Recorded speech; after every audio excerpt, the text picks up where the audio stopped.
Hello, welcome to Musical Theater History. We'll come up with a name of it eventually. I'm Jenny. I'm qualified to talk about this because I love it. And I want to. If you know or if you don't know, I had a series on this over on TikTok. The series is still up. It exists. I wanted to move it over here because algorithms stress me out. Fighting for every last valuable second and trying to think of how it will snatch people's attention spans freaks me out. And I think I kind of felt like I was cheating the history by trying to pare it down so much. And so I wanted to bring it over here so that we can let it breathe, we can chill, we can chat, we can drink a cup of tea. Also, we can live free of the binds of TikTok's really strict copyright policy. The number of songs that I've wanted to share, because this is musical theater history, I want to share the songs that go with, and here we can. So let's get into it. We're going to start by laying a really rich contextual foundation of the socio-political landscape of turn of the century New York City, but we're going to start with a story. And this story is one of those really apocryphal, steeped in legend and embellishment and mystical mythos kind of things.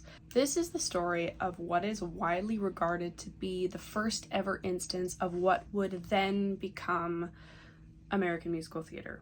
And so for this story, we're going to jump back to the 1860s. 1866 specifically. Andrew Johnson is president. Take a quick listen to Stephen Sondheim's Assassins for a very long and beautiful explanation of why. The Civil War has been functionally over for a year. It's not officially legally over until Andy Johnson's proclamation in August of 1866. Reconstruction is well underway. 1860s also saw New York really starting to establish itself as a cultural center. The grid system's being carved. Central Park is being built. Immigrants are pouring in from all around the globe. New York is booming. So as I said, this is a story steeped in legend. Here are some of the things that historians can agree on. Number one, there's a dance troupe from Europe, probably Paris, that has come over for a gig, and when they arrive to the gig, they find out, go figure, it's the 1860s, that the theater is burned down. Two, at the same time, there are some producers that are staging a melodrama, a Faustian melodrama. Melodrama, when you think of, you're probably thinking of some like big dramatic moment where you hear dun dun dun. So melody is in the name. It just means there is music underscoring the story. So these producers see the dance troupe, they see their cool costumes, their cool sets, all of the freaky machinery that they've toted over with them from Europe. And they go, wow, that's cool, I wish I had that. Let's combine these ideas. And so on September 12th, 1866, at the Niblo's Garden on the corner of Broadway and Penn Street, the curtain goes up on The Black Crook. And according to legend and lore, this was the first ever piece of American musical theater. Oliver's gonna help us out with the storytelling sometimes. Now, when I say that this was the first piece of American musical theater, please hear me when I say that I mean that in the loosest possible sense of the word. The performance ran for 6 hours. The music had about as much relationship to the plot as when a loud Skyrizi ad pops up when you're watching Buffy the Vampire Slayer. It was a bunch of artistic elements chucked in a salad bowl, mixed up, and then thrown onto a stage. And the people ate it up, especially when the reviews came out the next day and condemned it for being so scandalously indecent. At this time, dancers in the social hierarchy exist not very far above sex workers. Think back to the darker origins of Degas' paintings and statues. Dancers were harlots, hussies, scantily clad, moving their bodies in ways that were sensual and aesthetic, and in front of an audience that had men in it. This is of the devil. And so obviously the people flocked to buy tickets, and this ran for over a year. And now jump back with me to the 1890s, turn of the century. It has been a few decades, but given the magnitude of the event, we're still going to safely consider this the post-Civil War era. It's also the Gilded Age. We are in the middle of the Industrial Revolution. The Flatiron Building has gone up. The Brooklyn Bridge is being built. New York is exploding in industry and magnitude. and machines are really starting to become a thing, assembly lines. Suddenly things can happen faster than they ever did before, and this creates a need for a much larger workforce, and so the workforce came in droves on boats from all over the world.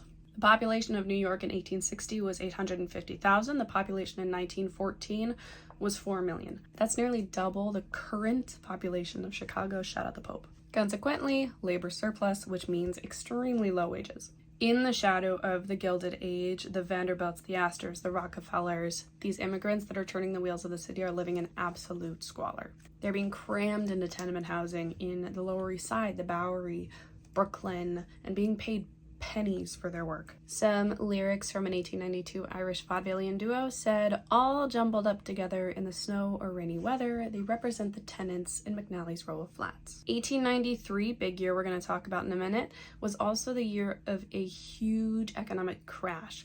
The night that Goldman spoke at Union Square, that was 1893. And all of these groups that are coming in are bringing with them their own customs, their own music, language, clothing, art, style.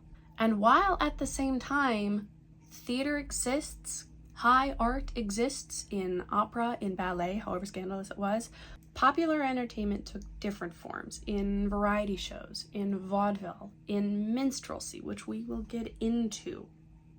We will really get into that. And because of all these different cultures and communities arriving, variety shows were based heavily on ethnic stereotypes. This is the Irish voice, the Italian voice, the Jewish voice. All of these were stock variety characters. But contrary to our sensibilities in the world of these variety shows and these stereotypes, to be singled out was not to be excluded. It was to be included. It meant that you were recognized. You were a part of the city and you were here to stay. You weren't being ridiculed, well, you were, but not exclusively. It meant that you were worth noticing. You were worth talking about. You're sitting there in the audience, you're watching somebody absolutely flame you for some offensive stereotype, and you're thinking, that's me. They see me.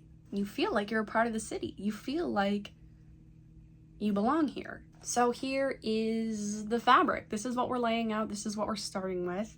And as we continue on this journey, I want you to remember this fabric, and I want you to remember the words of Carol Channing, which is that American musical theater is an outgrowth of every immigrant.